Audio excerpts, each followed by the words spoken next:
Welcome, friends. Come, sit by the fire. Let me tell you the tale of Nabar, Queens of the Desert. Welcome in, builders. This week we're taking a look at Middle-Age Nabar, Queens of the Desert, an exceedingly fun nation that has come out of early era Ubar. Nabar is not quite as infamous as Ubar was. We don't have the invisible genies right off the bat, at least. But it is still an incredibly fun nation that is still relatively powerful. In my opinion, giants and magical things are more fun, generally speaking, than the humans to play. And this is a nation that has great mages and great units and tons of national spells, most of which are pretty achievable. All things that just make Babel very happy. Let's take a look and see what is going on with the Queens of the Desert. Nabar is a desert queendom ruled by Jinniri descendants of the Lords of Ubar. The capital of the queendom is carved out of the rocks of Ubar, where the ancient magic of the Jinn still lingers. From this hidden abode, traders with silver tongues travel far and wide, with luxurious wares imbued with ancient magic. The hidden paradise, with its enchanted springs, is long since lost. But the craftsmen of Nabar have erected a great dam that supplies the hidden city and surrounding lands with water. In ancient times, Ubar was a nation of men and Jinn, but magic waned and the Jinn slowly disappeared from the world. With the arrival of the refugees from Hinnom, a new era began. The Avites, a race of giants with an inclination to intermingle with supernatural beings, formed an alliance with the few remaining Jinn, and a new ruling class was born. The last of the Jinni sultans took Avite wives, and their daughters became the first queens of Nabar. Now, the Nabaean population is made up of humans ruled by genie-blooded half-giants and their Jinniri queens. Very flavorful, very cool nation. I absolutely love this one, just like I like Ubar in the early age. For national features, for races, we have humans, we have Adite, giants, and Jan. We prefer heat scales of +2. Our military has humans, giant infantry, and Jan warriors. For magic, we are pretty darn good at fire, air, glamour. We have a bit of earth and a tiny amount of astral and nature. In addition to this, with some of our summons, we also have some blood and, I believe, death. Priests are average. We can recruit priest level 2s, which is nice, and our priest level 2s are super useful because we can actually commune them up to holy 3s if we are so inclined easily. Very nice there. Our dominion has a special effect. It actually hides province ownership. What that means is if you own a territory and your dominion is on it, to other players it would appear as a gray flag that it is unowned. In both single player and multiplayer, I don't actually find that that's a particularly good bonus unless you have negotiated with a player about what your borders will be and you don't want him to know where you really are at. That's completely useless because what will happen is the AI doesn't care either way, really, but they'll accidentally attack you because they think it's unowned, and players will use it as an excuse to be like, oh, I didn't realize that you own that. Oh, yeah, my bad. Well, no, I'm not going to give it back, but, oh, geez, I didn't know that was a mechanic. So, not particularly useful, unfortunately. It's kind of like when you have a national spell that only you have, and it's anonymous. Like, yeah, we're not fooling anybody here, guys. For scales and blesses, we have a heat limit of +1 and a magic limit of +1. Those are fine.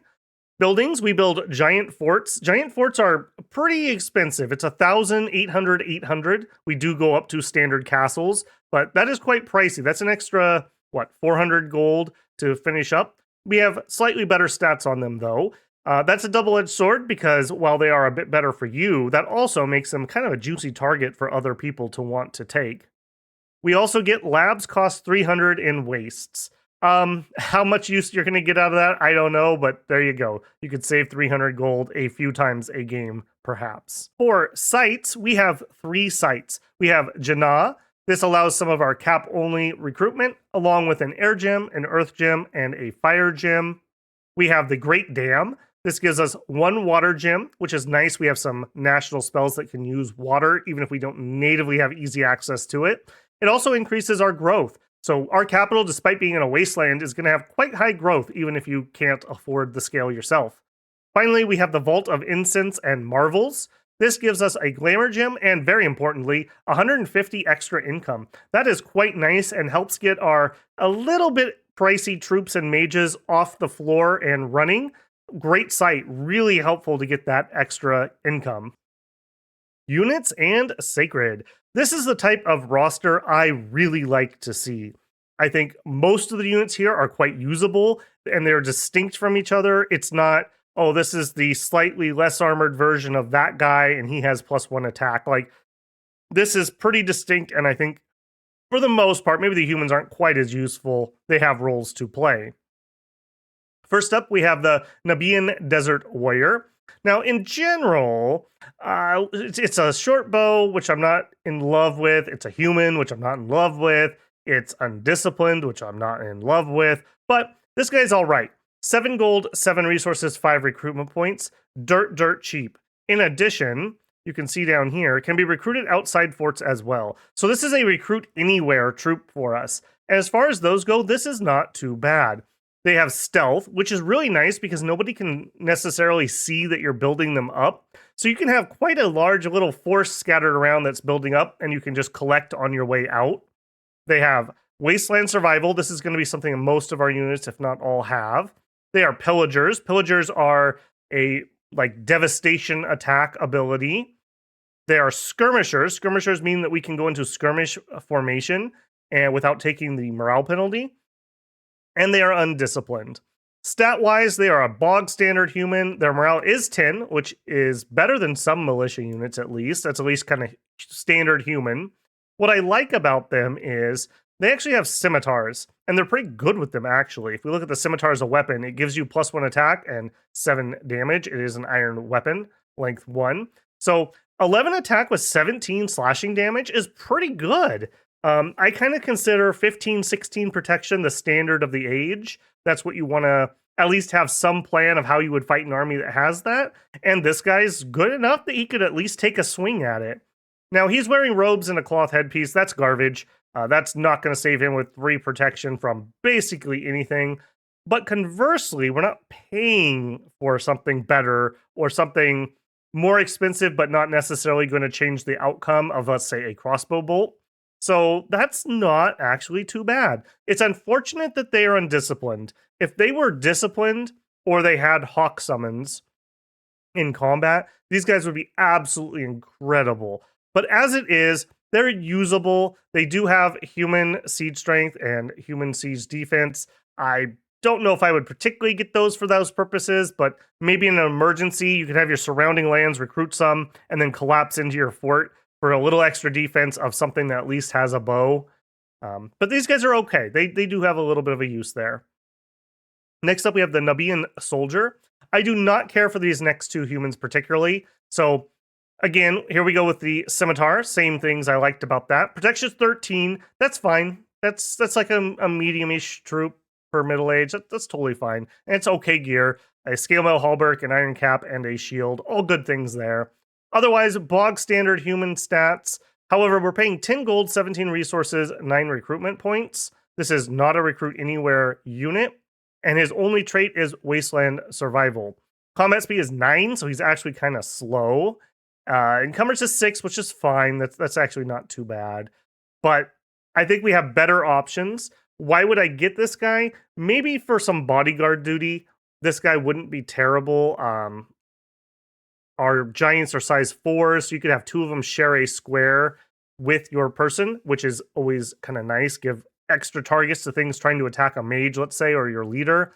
Beyond that, though, I don't love this. 10, 17, 9, remember that cost, and we're going to look at other things I think are a lot more valuable.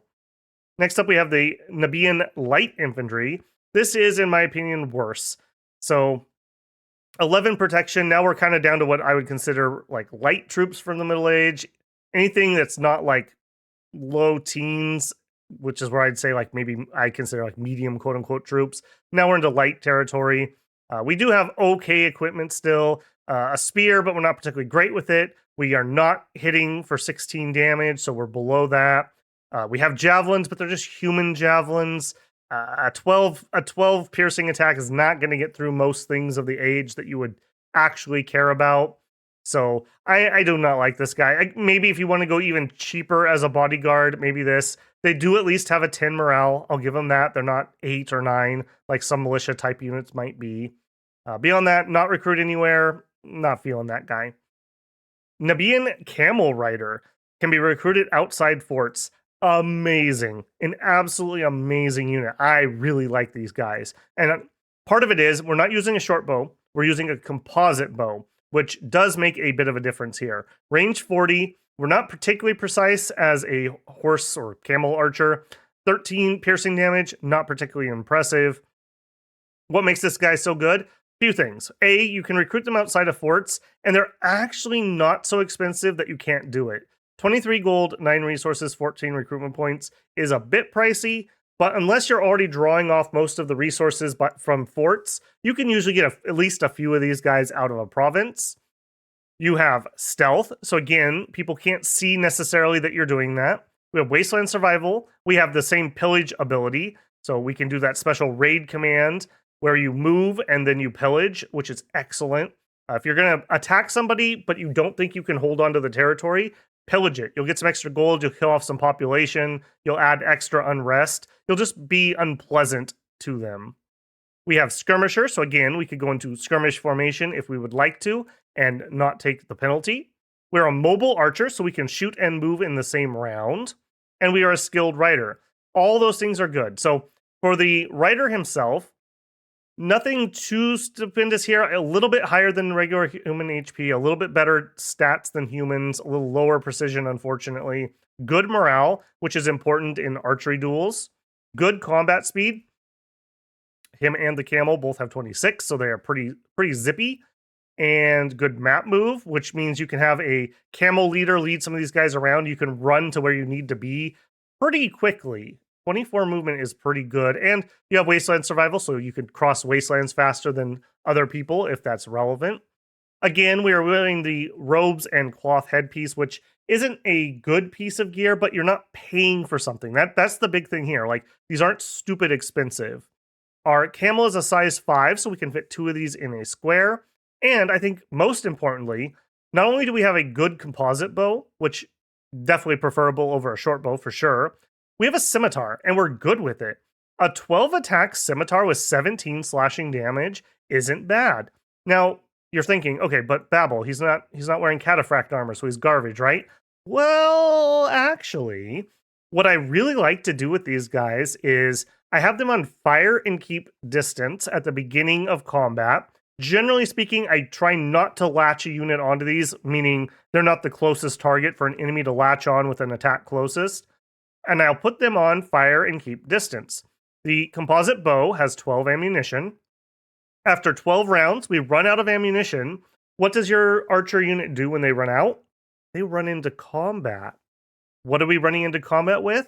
A 12 attack, 17 damage scimitar, and a 10 attack, 14 blunt damage hoof attack.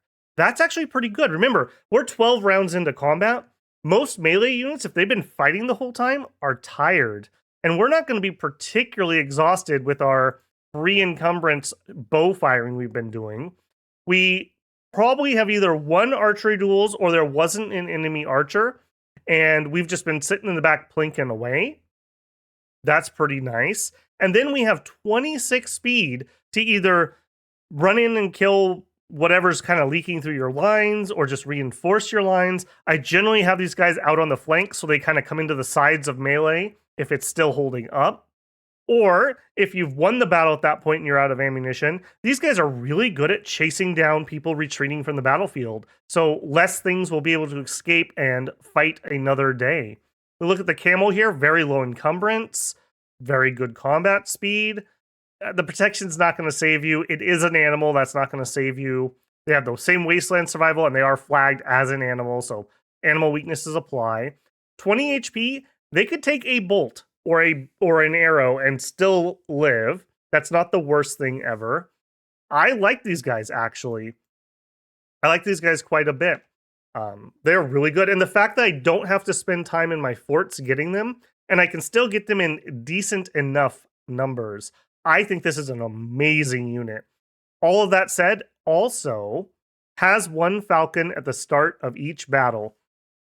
If you come into battle with, let's say, 100 of these, 100 falcons probably will get a kill, maybe. But what you're going to do is you're going to buy a really, really long time, 2 or 3 rounds, where the enemy's going to be hitting stupid birds. You're getting your buffs up. You're firing your bows into the enemy crossbows, maybe, who are in the middle of like shooting at dumb falcons that you don't care about and are free and will respawn. You maybe get lucky and they land next to a mage and he goes off script. There are all kinds of amazing benefits for having these guys.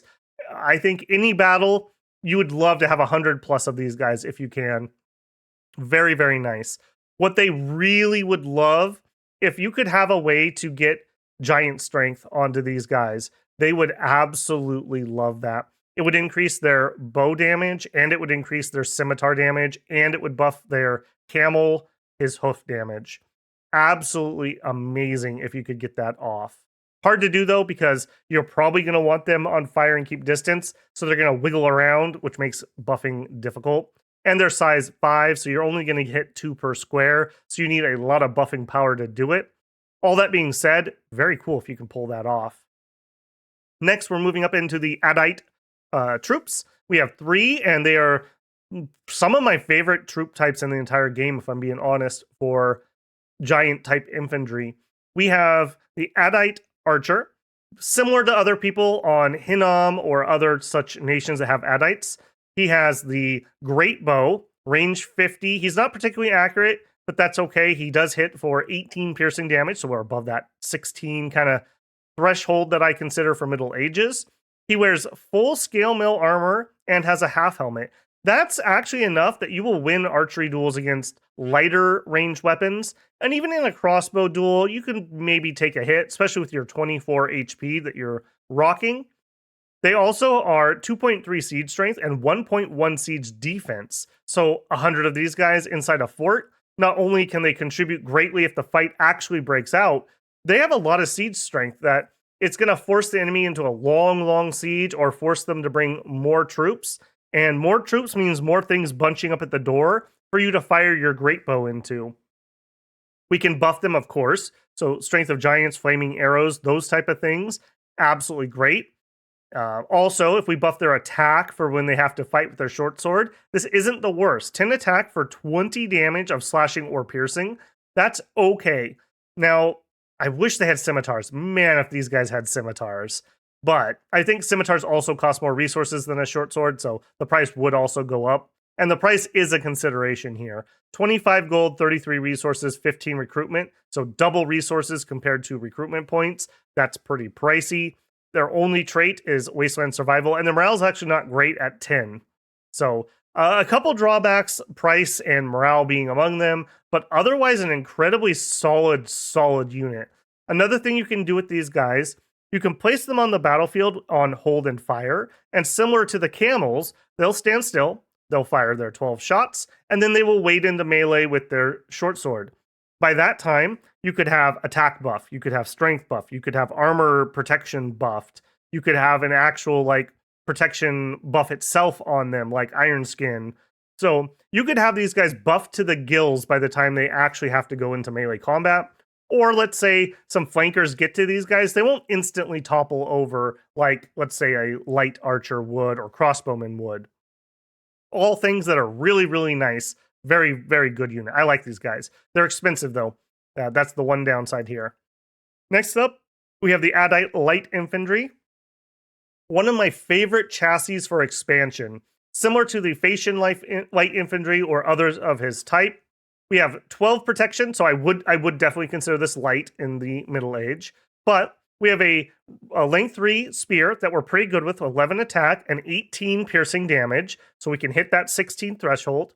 We have 11 attack, which isn't terrible, so we have an opportunity for some repels. A lot of troops in the Middle Age have traded out spears for broadswords, short swords, the like. So there's a decent chance that we're going to be fighting things that we can try to repel. We have 2 javelins, and unlike the humans, we are a giant throwing a javelin. Range 15 with 17 piercing damage is noticeable. That also means we can do hold and fire, and they'll hold still for you to buff for a couple rounds. That can be rather useful. We're rocking a scale mail cuirass, a half helmet, and a shield. Perfectly acceptable equipment. Our cost is 25 gold, 18 resources, 15 recruitment, so about a 1-to-1 for resources to recruitment. These guys are great. I like to get these guys out as my expansion units. Now, once expansion is done, I would prefer to move over to our melee guy that we're going to look at next and the archer. I think these guys are way less valuable, but for the expansion phase, very, very nice. I do like these guys a lot. Speaking of the melee guy, we have the Avite Elite Soldier, and I do agree with that designation. First up, they are kind of pricey. 30 gold, 23 resources, 19 recruitment. Still about a 1-to-1 resource to recruitment point. That helps inform how we want to do scales. We get 25 HP on a melee chassis. He's size 4, like all of our Adites. 16 strength is noticeable. 2.6 siege strength, 1.3 defense, so pretty decent there. Our attack skill is actually pretty good. We are an elite trained soldier and decent defense. Our combat speed's a smidgen low, and our encumbrance is actually pretty good for, I'm going to go ahead and call them a heavy troop. They're at 15. They're kind of at that threshold. The lighter end of heavy troops, if that makes any sense. And we're wielding that juicy scimitar. 13 attack for 23 piercing damage. That's really, really good. That's really good. A lot of line troops are not going to be able to take a 23 slashing damage hit. If you're fighting things that have shields, 23 slashing damage will probably end up damaging the shield if they're blocking you consistently somehow. We have 13 morale. That's pretty good for an elite troop. We're rocking a scale mail hauberk, a half helmet, and a shield. We look at actual protection values here. We have 18 on the head and 13 on the body. That's, well, no, total is 19 and 14, excuse me. So still pretty darn decent there. I like these guys quite a bit. I think these guys in front of some archers is a great just basic combat unit. Quite good. Not much else to say about them. They're just a solid workhorse unit. Same with that archer, I would say. Again, buffs are nice. I think they're less valuable here, though. Adding a couple extra strength, yeah, you're going to hit harder, but generally speaking, we're probably already killing what we hit anyways, or delimbing them, etc. But that's fine. They would appreciate a temper armor. With a temper armor, we would get a couple more protection out, and that would be pretty big for us, actually. We would definitely like that, and we can get earth mages who are good enough to do it, and we do kind of like construction, so another reason that you might consider going that route. Finally, we have our Sacred. This is a cap-only Sacred. It is the Jan Guard. Good. I'll just start with good, but he's got some stuff going on. 40 gold, 23 resources, 19 recruitment points. That's fine. Nothing breaking the bank or anything. 22 HP, 15 strength. Quite well trained at 13 attack skill, 15 defense. We have good magic resist. We have good morale. We are Sacred. We have 5 fire resist. We're stealthy 65. That's a pretty good stealth value for essentially a medium heavy troop. That's interesting. We have glamour, so we get 2 extra mirror images in combat. We do have iron vulnerability. This means if somebody damages you with an iron weapon, they get to add an extra damage to that. So that's unfortunate. Most things that we're going to fight in Middle Age are using iron. How much that actually changes the outcome on this guy, I don't think much. 22 HP is enough. That is one going to change the outcome of living or dying? Probably not. We have the Wasteland Survival like all of our other troops, and we have Bodyguard 2. That can be nice. We do have the possibility of doing blood hunting or just to protect our kind of pricey mages for some of them. Beyond that, here's where some of his problem is. Because we have the iron vulnerability, genies do not like iron. We are still using bronze equipment when we, in theory, could have iron equipment. So the bronze scimitar isn't as good. You see how it only adds 6 damage instead of 7 from the iron. And the bronze gear over here, the bronze scale hauberk, has 12 protection, 2 encumbrance. If this was an iron hauberk, no, that's scale mail. I don't think. Yeah, scale mail hauberk, 13 for 2. We could have an extra protection compared to this, so we would be up to like 14-ish. Yeah, overall, it would be better if we had iron. This isn't crippling, though. Not even slightly. These are totally fine. I do think these are good enough. You could center a bless around them. Things you might consider, Fire Shield would really be nice. We're pretty defensive. We have Glamour, so things are going to be swinging and missing at us a lot. Remember, for Fire Shield, it was changed that it's the attack that matters, not actually hitting. So Fire Shield is quite good on Glamour type troops. That could be one interesting way to go. We'll talk more about that under Blessing. Either way, I think this is an acceptable one. They are size 4. So 2 of these in a square base, or if you made them larger, you could actually still fit 2 with the better stats. I like this unit. Not much else to say about that. It's cap only, so, how many are you actually going to get? But they are actually affordable, so you don't have to worry about that at least. Heroes, Commanders, and Prophet. For Heroes, it looks kind of bad here, but it's better than it looks. We have the Queen of Nabah. She's a very powerful mage. 4 fire, 3 air, 3 glamour. A priest level. Good research. We have shock resist, fire resist. We're a magical being. We're ethereal. We fly. We have stealth. We have glamour. We have Veil Army. This makes us look like we have 75 less troops with us than we actually do. She has Iron Vulnerability 2. Now we're getting a little iffy. Salt Vulnerability. There's an item you can craft that does AoE salt attacks. And if you can get people salting your genies, they can essentially chain stun you forever. Very, very strong weakness if the enemy can pull it off. Wasteland Survival, Spirit Sight. She's a tax collector. Tax collector means the province you're in does not have to have a contiguous connection to a fort in order for you to get the money from it. She's inspirational 1 with 190 leadership, so very high leadership bonuses. And she has magic power 1, so it gets boosted stats based on magic scales. Not going to change anything. We can get basically all this stuff. Just a solid mage you could get for free. Next, we have the Bonu Silat. These guys, at first glance, you're like, wait, I have a hero that has 1/1/1 and a random, and what the heck? That's kind of, it's whatever. It's usable. This is a multi-hero. You can get more than one of these, kind of like white Minotaurs for Pangea or other nations with multi-recruit heroes. In the game behind us here, I'm in year 2, I think, and I've gotten 2 of them. Very nice. I quite like that. This is not the best pathing, of course, but these guys are like mini thugs. Fire Shield, Personal Flight, Blur. There's all kinds of things we can do here. Aura of Splendor, Befuddlement. Lots and lots of good little buffs we can do here. If I got these guys, one thing I think they would greatly benefit from would be giving them a length 3 weapon so that they could repel with their good attack skill. A lightning spear is what comes to mind, but other things could work.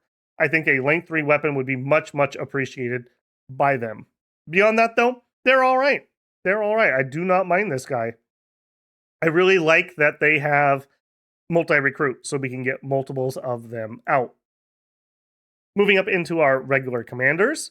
First up, we have a Nabian Scout. Can be recruited outside forts as well. This is incredibly powerful. Not only is he only 30 gold, which is cheaper than the 35 that a lot of scouts have, he has 50 stealth, wasteland survival, and mountain survival. He is a pillager, but you'll never use that. What's nice is recruit anywhere. So you have a recruit anywhere scout. Very, very nice. You have no excuse not to flood the world with scouts everywhere, especially at that price. Very, very handy. Very, very good. Next, we have the Sheik. This is another recruit outside of fort. He has 1d3 falcons with him. He also has that tax collector ability. Stealthy, wasteland survival, pillager 5, inspirational +1. So he actually gives a +1 to the squad he leads. Mobile archer and skilled rider. Very similar to the camel rider. However, he has more birds and he's a leader. For 90 gold, that's actually not too bad. Generally, I would like to have better leadership, but this is acceptable for a recruit anywhere guy that's probably only going to lead around his fellow camel riders, and ideally will use that mobility to reinforce important fights, or use that mobility to go in and do pillage actions. Very, very strong, very hard to catch. Really, really good. Those falcons are great. He has the good combat speed. I like to make these guys as their recruit anywhere.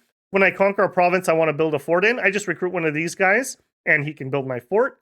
And if I'm rolling in cash, I can recruit camels for him to lead while he builds the fort. And by the time the fort's done, he probably has a full army ready to go, and he can roll out. Incredibly good leader here. Very much liked. Do remember, you actually could give his camel a piece of armor. You could equip him with barding. That would be quite cool. I haven't done it myself, but yeah, that definitely would help out on one of the big weaknesses of mounted light cavalry. Next up, we have the Avite General. Pretty bog standard leader, but that's okay. There's nothing wrong with that. 100 leadership.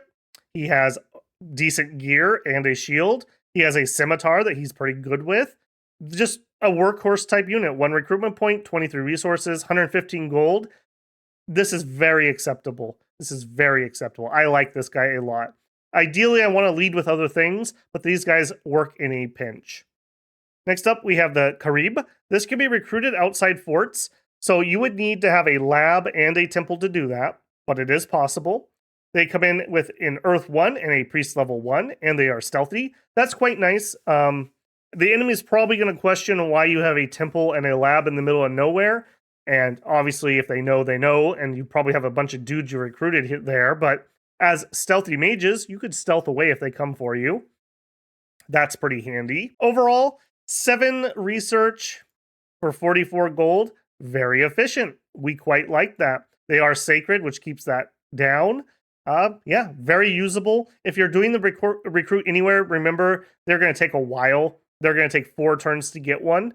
But I'd rather have 1 mage every 4 turns than 0 mages every 4 turns.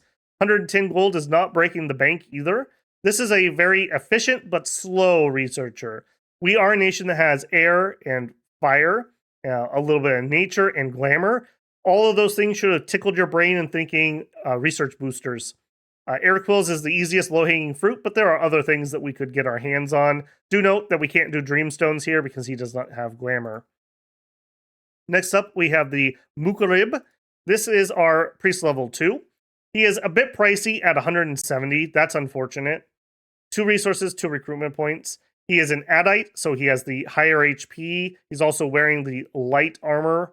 That's fine. It's better than some mage armor, actually. He has Fortune Teller 5. That's handy. His research ability, 68 gold per year for 7. He is actually, ironically enough, at the efficiency break. I always say 1 research per 10 upkeep, and he meets that.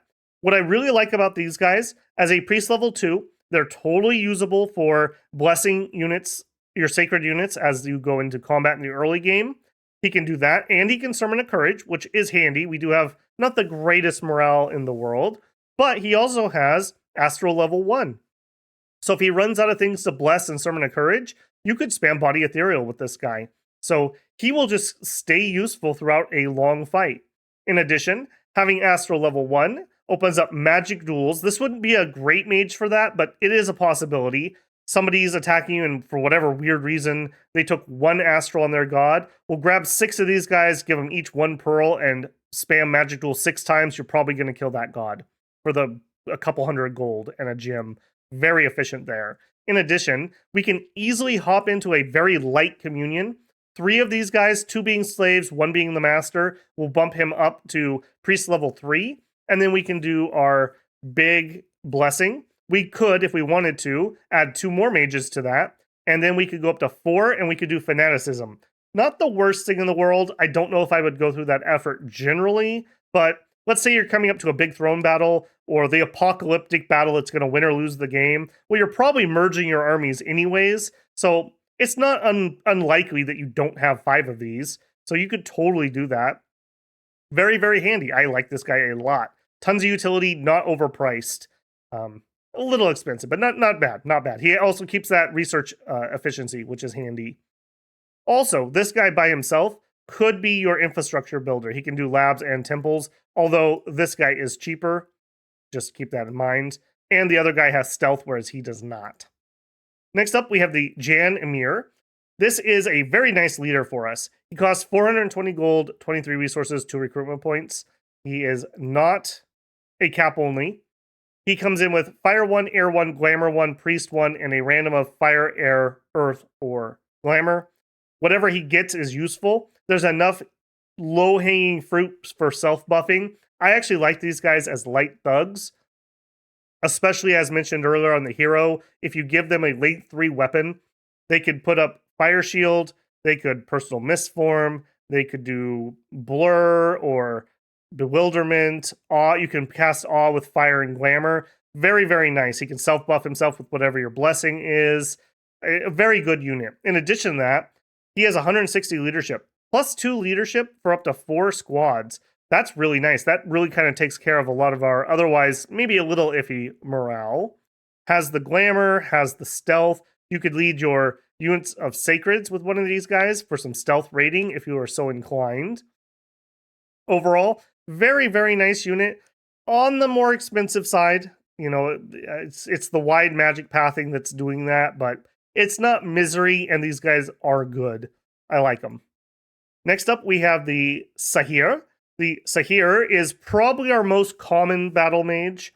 Unfortunately, he's a bit wide on the pathing, but they're all useful things. 475 gold, 2 resources for recruitment. They are slow to recruit. They are not cap only. 2 fire, 2 air, an earth, a glamour, and a random of fire, earth, or astral. So you could get these guys into a communion. Probably not. You're going to end up blowing out your communion slaves, generally speaking, but it's possible. We have all kinds of buffing potential, all kinds of offensive potential within those magic pathings. They are stealthy, 65. So these guys are actually pretty sneaky mages, and that's really nice. It's great that people can't see where you've got your mage core. If you fight one battle and then you move that army one direction, but these guys sneak over to a different army, that can really surprise somebody. They also have Fortune Teller 5, so if they're waiting around somewhere, there's the odd chance that maybe they stop a bad event from happening. That could be pretty nice for you. Overall, very good. I like these guys a lot. Research 19 for 190. Again, right on that efficiency. If I have the money, this is probably my main mage recruit. I don't really want them sitting around and researching. The initial cost is pretty high, but if they are, it's not a travesty like it is on some nations. So if you can afford it, and remember, these are slow to recruit, so you're not going to pop a bunch of these guys out last second. So if you have the money, I would try to get these guys ahead of time. You're going to want as many mages as you can. We have great combat magic, just absolutely great pathing and the types of pathing. So get these guys, get them early, get them fast. Next up, we have the Melika. This is our genie queen lady. Very expensive. 675 gold. This is our cap-only mage. Slow to recruit. She's worth it, though. She's pretty good. 3 fire, 2 air, 2 glamour, a priest level, and a 110% to get fire, air, earth, astral, nature, or glamour. So this is our tiny, tiny bit of nature that we could get. I don't know if it's even really worth your time focusing on trying to get that and get out site searching. I think you'd do better to find a nature mage and have them go do it. All that being said, though, shock resist, fire resist, magic being, ethereal, flying, stealthy, glamour. So she is able to get out there and safely site search for you. So it's not like an expensive mage that someone's going to try to, well, there's an 800 gold mage there. I'm going to just take a shot, see if I can kill that. She also has that Veil army ability. So hers is a little less, but it makes your armies look smaller. So maybe somebody will take a fight with you that they really shouldn't have. Iron vulnerability, salt vulnerability, wasteland survival, spirit sight, and has magic power. Very nice, very mobile. 22 map move with flying is great. You can definitely zip around with these. Again, you would like as many of these as you can get. This pathing is amazing. We could Twilight, we could Nightfall if we are so inclined. If we get the air 3 is enough to go up and storm expensively, but you could do it. The fire stuff for big fire spells, fire air cross pathing, glamour air for wailing winds. Amazing stuff. We can buff awe with glamour and fire. Really, really good cross pathing here. She does have nature in theory, so you could climb one of these a little higher in nature and you could do some face summoning. Great mage. Lastly, we have the Hermit Samir. This can be recruited in all non-fort provinces. So this is outside of your forts. He only requires a lab, which is nice. Comes in with a fire, an air, and a glamour, and a random of fire, air, earth, glamour. What I'd like about these guys is this would be my ideal crafter. He can make your jars of fire, he can make your owl quills, he can make your dream stones. He's cheap, he's not wasting a bunch of pathing that otherwise would be taken up by a craft turn. 13 research for 140 gold is just under efficient. So generally I wouldn't like these guys as my main researchers, but because they have to be got outside of a fort anyways, he's going to take 4 turns to get recruited. So not going to have a ton of them. They do come in with a hen. We will look at that, but that's a ethereal like hyena thing. That's kind of nice. Just free spawn stuff is always great. And actually in combat, they're not the worst. They could buff luck. They could buff true shot. If they had fire 2, they could do flaming arrows. They could do battle fury. A pretty handy little mage. You would definitely like these guys. So as you can see from up here, we have a lot of very good mages, and they're not too overpriced, but they are pricey. So money. We need a lot of money. We have good troops that like buffs, and we have good mages that like to give buffs, but are also good evocation mages with thug potential. You could totally armor this up and do something with it. You could totally armor this up and do something with it. He has starting gear, and you could totally do something with this.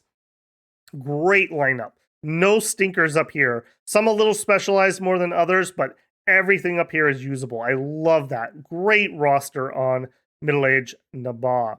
Who would I make my prophet? That one's a little difficult here. I think you could go stealthy. The camel guy would be very quick. He doesn't have much to do. He can fire his bow, but that's not the end of the world. He could do magic instead, has low encumbrance. You'd probably want to get him some better armor if you made him that. He doesn't have a shield. You could make it an Avite general who doesn't have anything else to do, but is still decently equipped. You could put it on a Jan Amir, especially maybe an Earth one, so you could self-buff your protection, just to be a very safe chassis. I think that'd be totally fine. A Malika, she's a bit pricey. That would knock off her 270 gold per year upkeep, but I don't like doing that because if I'm doing Holy 3 stuff, I'm not doing anything with this other pathing. That being said, not the end of the world. That could work. We also have some summons that would be pretty interesting to do. Overall, I think you have great choices for who you would like to prophetize. National items and spells. For national items, we have 2 national items. At greater magic items, so construction 5, we have the companion bracelet. These are pretty nice. They give you luck, they give you a little bit of research, but more importantly, you are bonded with a Kirin, which is a genie lady. So a very nice free spawn type unit that you could have there. They require air 2 and 10 air gem. We can get that pretty easy. This is pretty doable. I wouldn't generally get these for just research, but maybe if your more expensive mages happen to be researching and you're just equipping them up to go to war, this would be a fine unit. Luck's a good buff. Some extra research doesn't hurt. Do note, it cannot be removed. We also have a Jinn bottle. This is at construction 7. This gives you magic command 1. It gives you a Jinn warrior as a retinue. It gives you wasteland survival, but we already have that. And it is pretty darn doable. Air 1, Earth 1, 5, and 5. Nice little item here. Beyond that, as previously mentioned, we like the research buffs more than anything else, I would say. We also can do some light-ish thugging, and I do think that you would be quite interested in things like the lightning spear here. Light 3 weapon gives you some shock resistance. It's cheap. It has good attack defense, and it gives an extra effect 8 in armor negating shock damage. So one of our Jinn leaders with one of these, I think for 5 air gems, if we get a hammer, 4 air gems. Very, very nice little thug item. They can do some self-buffing and then go to town.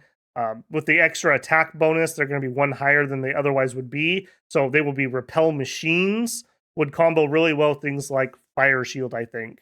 And the shock resistance is not bad. We do have the ability to throw shock spells around, and that would protect us from a little bit of friendly fire, possibly. Beyond that... anything else called? Air boosters are hard to do, but we would like to do that. We do have the ability to get out mist form stuff or storm if we are so inclined. So a possibility for that. Fire boosters too. So the flame helmet here is another one that might need to be done. We can do earth stuff, all kinds of good magic items. As for magic, we have a lot of national spells, starting in Conjuration. We have the ubiquitous Pride of Lions. I don't know if we spend nature here. I think if we have any nature, we're probably going to want to be making food items, supply items. I don't know about that. At 4, we have Contact Jinn. At 5, we have Summon Jinn Warriors. Very nice spell. We can do it natively. We don't have a ton of reasons to be spending off our fire gems. This is a good spell. You get 3 of them for 13. That's pricey, but Jinn Warriors are very good. At 6, we have Summon Hin, Huri, Silat, and Bin. At 8, we have Summon Marid. All really, really good ones. I'm also going to call out while we're still here in Thaumaturgy, we can summon in the Jinn block. Let's also look at blood magic. We can do Feast for Ghouls. At 5, we can summon Efreet and Gula. This is the one that really breaks you into blood magic if you're going to try to go that way. At 6, we have summon Shaitan. Shaitans are really powerful, if you remember from Ubar. And let's just finish up magic before we go look at the units. We also, in Evocation, have 2 spells. At 4, we have Scorching Wind, which we can natively cast. This is an interesting spell. Range 40, area effect 6+. We have air 3s, and we might even go up to air 4, so this is a pretty big area. 30 fatigue, and it's a desiccation spell. That means fatigue type stuff. It's armor negating, magic resistance negates. Affected units get 2d8 fatigue each turn. Magic resistance plus DRN versus 22 negate the effect. One of the interesting things here is the spell has no effect on living beings resistant to heat. So if you have fire resistance or wasteland survival, our entire roster has wasteland survival. So there's no worries about friendly fire here. If you were to toss this into grindy combat, this will definitely give your line the advantage as the enemy fatigues out relatively quickly. 2d8 is nothing to sneeze at, especially when you're doing other things that's going to give yourself fatigue. Second, we have Smokeless Flame, again, natively castable at 6. This is a very damaging spell. Range 35+, area of effect 1, fatigue 30, does 45+ armor piercing damage, and it has a large combustion area of area effect 10. Combustion is like when units get set on fire. Very nice damaging spell. I'm going to give a special call out here to Sulfur Haze. Sulfur Haze is a air effect 4 spell that comes in really early and we can natively cast. And it does fatigue damage of fire and magic. And it's 10+ armor negating. And it leaves behind a lingering cloud of level 5. Level 5 clouds are high enough, they'll do extra fatigue damage, and they'll actually do fire damage and can set you on fire. So this is a pretty nasty little spell for a level 2 that we can natively cast relatively easily. In addition, where are you at? Fire Cloud could be another interesting one. This only leaves behind a level 4 cloud, unfortunately. Bigger area of effect, though, and it's pretty accurate. Can be pretty nice. Do note we don't have that immunity here, though. So if you're doing things danger close, stick to our own spell and not that. We also could do Breath of the Desert. We can raise heat scales by +3, kill off a little bit of pop. This is nice that we could throw this in front of our army, get rid of cold, or bring the scales up to what we like. I do think we have the option to do some fatigue play because we have fatigue spells and that we're immune to, and we can just make it really hard on the enemy to fight in that. Falling Fires, of course. Firestorm. This is Fire 5, but we could get to Fire 3 Fire 4 pretty easily. We can Phoenix Power. We could Fire Jar. We could cast this pretty easily. No, most of our roster is not fire resistant. Only our Sacreds are, but we could set ourselves up in a situation where this could be used as a battlefield wipe for us. Beyond those, the standard buffing, of course. Mist form is very handy. Personal flight's very handy. In thaumaturgy, we might want to open up communions. The attack and morale buffs are nice. Bonds of fire are rather nice. All good things there. In enchantment, we might want to go flaming arrows. We have good chassis, both cheap and easy to recruit, and more elite units, both of which can make use of fire arrows. In addition, this would give us personal flight stuff. Seeking Arrow gives us a ritual spell that we could try to snipe things out with. True Shot's nice. We could Cloud Trapeze our mages around. Very good. We are a nation that absolutely loves research. I will call also in construction, there's a strong chance that you'd like to get up to like Soldiers of Steel. This is hard but doable for us. We would sure like to be crafting some Earth boots. We have lots of Earth 1s, and no, I don't think we have anyone who's natively Earth 2, so it's going to be a bit of work to get there. Do note that if you had Earth boots, you could Earth power up to 3, and then you're good to go. Could be pretty strong on that. Looking at our units, oh boy, do we have units. I'm going to try to keep these in some kind of sane order, but we shall see. So Great Lions are normal lions. It's whatever. We have the Jinn. This is one of the earlier ones we could summon. Summonable mages are always really nice. Brings in the same stuff that we have, but just in a summonable chassis. We have those Jinn warriors. These are really notable. These are like the Ubar Sacred Troops, one of them. An enchanted scimitar gives us a magic attack natively. We are wearing some armor, not the best.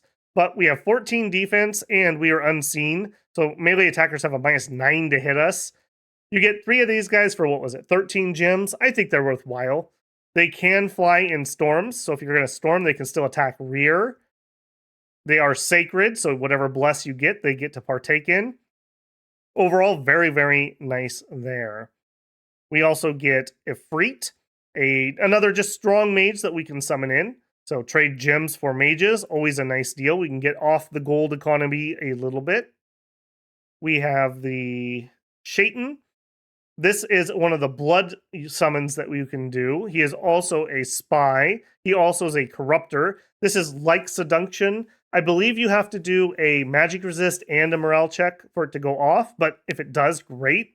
This is a very powerful mage if you're going to go the blood route. We have the Marid. This guy's kind of weird. He has water, the only place our nation could possibly get it. Not too much to say about these guys. It's unlikely that you're going to get a lot of them.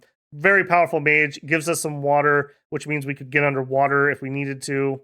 Pretty nice. We have the Huri. This is what that bracelet could summon, but we could summon them ourselves also.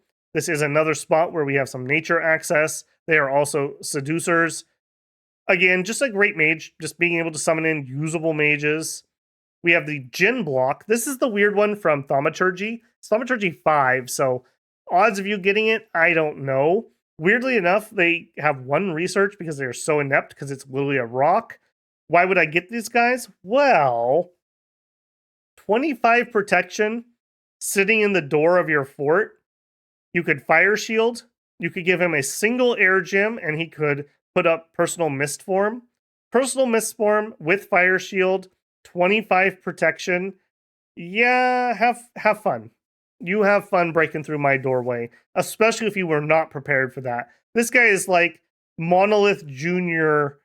chip off the old block right here. This would be super duper annoying. Slash resistance, pierce resistance. Most things use piercing or slashing weapons as things.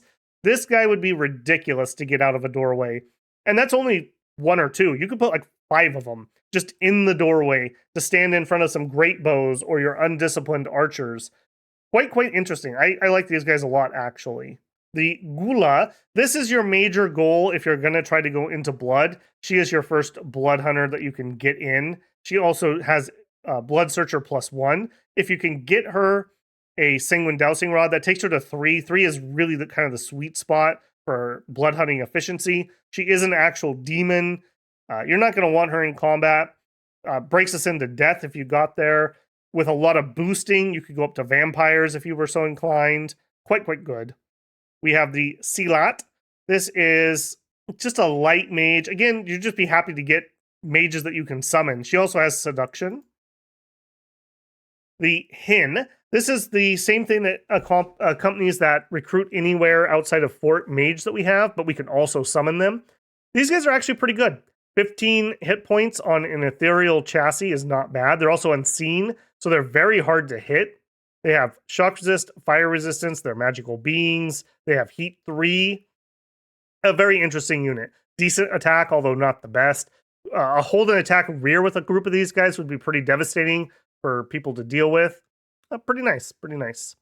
The bin. The bin is kind of like a shed, but not as good. Shock resistant, poison resistant, stealthy, ethereal. Nice to see lots of ethereal things. We have the ghoul and the ghoul. This is a regening unit. Let me see. One of these is a shapeshifter that goes into a hyena. Yeah. They're able to change their shape and physical form, although they can never change their hooves. There you go. Ghouls are unkillable, and if you strike one down with a blow, it'll die permanently. If you don't kill it outright, it will revert to the semi-hydra-headed form. So pretty strong here. Be a great candidate for a luck buff since they are shapeshifters. They also have regeneration. Not the greatest attack, but a pretty nasty little unit here. They are full demons. Be aware of that. We also have the ghoul. They were not the most creative. I believe this is his second form. I think this is the same guy with his second form. So same unit. This is what he transforms into. Hey, mod author, thank you very much for your mod. I really like that you did this. I wish we had this for everybody, that you showed second forms. Again, just has that 50% regen. So pretty nice. If we could get them a protection buff, they would really like that. 15 HP and some better protection with 50% regen would be very difficult to deal with. Overall, very sweet, sweet units. As you can see, a bajillion summons and some useful combat magic, and summons that we can actually natively do. We're going to struggle to get the Nature 2 for the dumb lions, but we don't care about the lions. We would struggle to get the Water 1, Air 1 for the bin, but everybody else is pretty doable. If you're going to go the blood route, those are kind of difficult, although they only require blood 1. So you could struggle bust your way and bootstrap into blood if you wanted, but maybe you just make your pretender have a little bit of blood to get that ball rolling, if that's the way you want to go. Could be very, very powerful and could help you get off the gold economy and into blood slave / gym economy. Very strong always. Okay, let's bring all of that together. Nabaa is a nation with a great roster of both usable and good troops. They have recruit anywhere things. They have some interesting bowmen. They have some free spawn stuff with the hawks. We have good mages they're priced appropriately for how good they are. We have recruit anywhere mages, which is always nice. We have decent infrastructure, nothing too out there, super expensive or weird or anything. We have a usable sacred. We have thugs. We have lots of summons that are good. We have sacred summons. Overall, just an incredibly powerful nation. Very, very happy with that. I think you would be too. Let's take a look at pretenders. We have the kind of Egyptian and the Middle East and the African sets of pretenders. So we have quite a large roster here, actually. Starting in Dominion 1, we don't have anyone overly special or discounted. In Dominion 2s, we do have a special. We have the Sahira, a 220 point. I don't know why you would pay 220 points for this. Maybe if your blessing was exactly these paths and you wanted to be thematic, maybe that's just way too expensive in my book. Other things here, if you wanted to go an expander, I don't think we require one.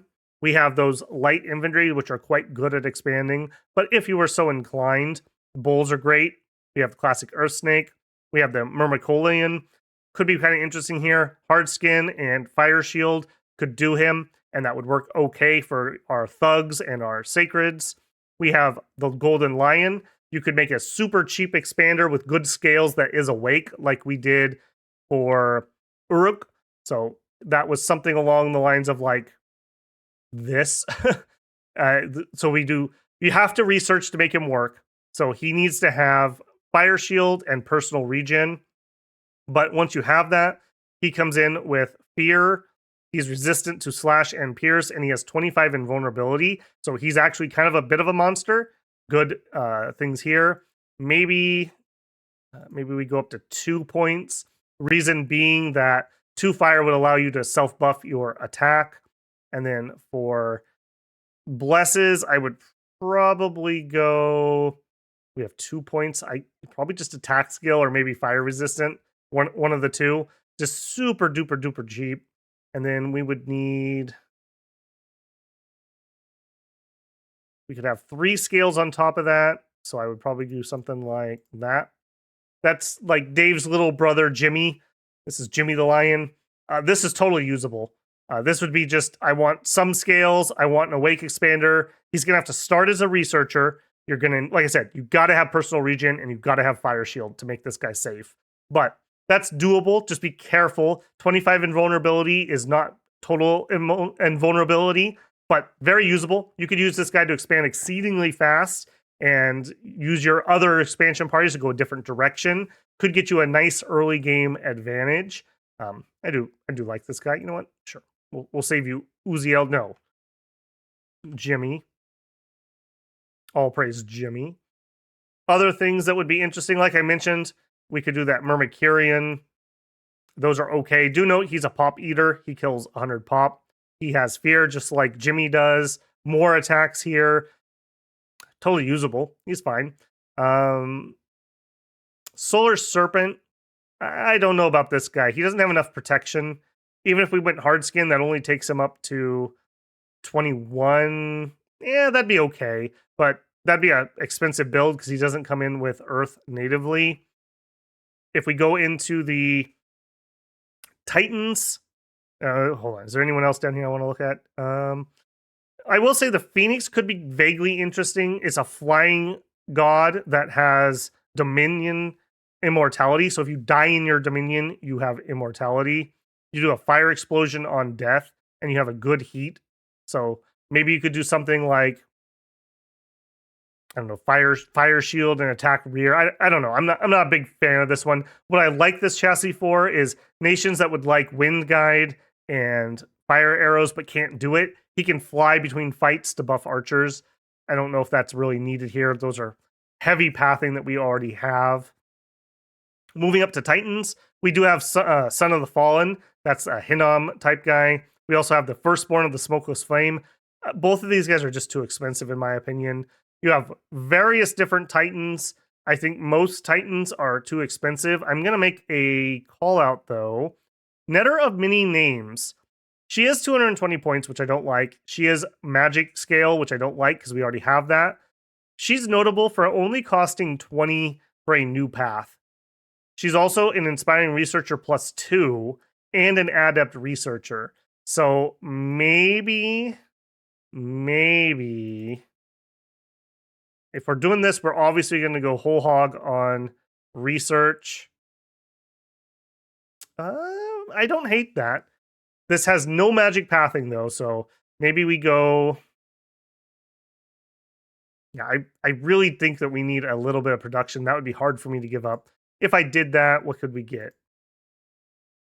4 is very sketch. Be very careful with that. People will try to magic duel that. But this would be acceptable. I could use this. This isn't taking advantage of her 20 cost for new pathing. That's one of the things that makes the Demi-Lich so good, even after his little cost nerf here, is that he costs 20. Normally a Titan is 60 to get a new pathing. So that normally kind of precludes being able to do that. So maybe you have a really good plan for how you're going to use her. I did want to call that out. We also do not have anyone who has specific crafting abilities. Where are my crafters? Like you. He gives you a forge bonus of +2. He also raises your productivity scale. So maybe a dormant crafter coming in. He has earth and astral, so he could do matrices type stuff. He could do meteoric type stuff. He could get you those earth boots that would be really useful for your nation on your earth 1 mages, make them infinitely better. Maybe you go high scales with him. I could see a play here. Again, I really feel these are just too expensive. Going up to Dominion 4s, we have some of the non-immobile immobiles in the Bronze Colossus and the Wooden Colossus. I think they're too expensive. We have the Divine Glyph. Divine Glyph is very cheap. 110 and okay pathing. You could do something something like that. I would want Fire Shield, and I would want probably Farcaster. I need 2 more points. 1, 2. Go something like that. Maybe we go Dormant. Actually, can we afford that? If we knock that off. Oops. We knock that off. Maybe we do something like -1. This would be playable, though. This would be playable. So this is an interesting bless here. Fire Shield is very good for our Sacreds, and if we try to Thug. Farcaster is very good for our Mages. Should be noted, I don't know if I called this out, but Sacred and Sacred. So we have a basically fully Sacred Mage lineup. I didn't specifically call that out, but is notable. We also have the Golden Idol. Again, another one I really like. This is pretty cheap. We have Earth Magic and Blood. Maybe we do something Earth Magic and Blood. So I'd go Blood 4, and then maybe we do like Enchanted Blood. Maybe just take some Reinvigoration. Just make it kind of cheap. And maybe a Strong Vitae. We probably... Actually, hang on. We don't even need for that. 4 and 4. Yeah, that's fine. We can make Bloodstones if we want to do that. He could break us into some blood. This is an okay. Gives us a little bit of regen. Gives us a little bit of Reinvigoration. You could easily switch this out for Blood Surge if you were so inclined there. Has some scales. You know, you could change that to taste. If you went this route, notice I don't need to be awake. We could go Imprisoned and have a bajillion points. Yeah, we could definitely do that. Very, very nice chassis. I like the Golden Calf quite a bit for chassis. Nobody else here particularly strikes me. Do note that some of these are unteleportable, like this God Block, and I think these guys all have that. No, these ones don't. Just be careful. This one also has it, that if you're expecting to be able to teleport around and claim thrones, some of these guys cannot do so.